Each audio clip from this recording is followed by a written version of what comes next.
തിന്മയ്ക്കായി സാത്താൻ ചെയ്തെങ്കിലും നന്മയ്ക്കായി തീർത്തു എൻ്റെ ദൈവം. പഴയതെല്ലാം നീക്കി പുതിയവയെ തന്നു, സന്തോഷം സന്തോഷമേ,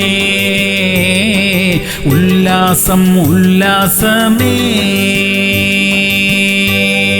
യോഹന്നാൻ 11:4. ഈ ദീനം മരണത്തിനായിട്ടല്ല, ദൈവത്തിന്റെ മഹത്വത്തിനായിട്ടത്രേ എന്ന് യേശു പറഞ്ഞു. പ്രിയമുള്ളവരെ, നമ്മുടെ ദീനം മാറി നമുക്ക് സൗഖ്യമുണ്ടാകട്ടെ. നമ്മുടെ സൗഖ്യം ദൈവനാമത്തിന്റെ മഹത്വത്തിന് കാരണമായി തീരട്ടെ. പിശാച് നമ്മുടെ തിന്മയ്ക്കായി പദ്ധതിയിട്ടു എങ്കിലും ദൈവം അതിനെ നമ്മുടെ നന്മയ്ക്കാക്കി തീർത്തിരിക്കുന്നു. നമ്മുടെ തകർന്ന ആരോഗ്യസ്ഥിതികളെ എല്ലാം നീക്കി തികച്ചും ആരോഗ്യമുള്ള ശരീരം നമുക്ക് തന്നിരിക്കുന്നതിനായി വിശ്വാസത്തോടെ നമുക്ക് സ്തോത്രം ചെയ്യാം, പ്രാർത്ഥിക്കാം. സ്വർഗീയ പിതാവേ, ഞങ്ങളുടെ രോഗക്കിടക്കകളെ എല്ലാം മാറ്റി വിരിക്കുന്നതിനായി സ്തോത്രം. ആരോഗ്യമുള്ള ഒരു ശരീരം ഞങ്ങൾക്കായി കൽപ്പിച്ചിരിക്കുന്നതിനായി നന്ദി കർത്താവേ.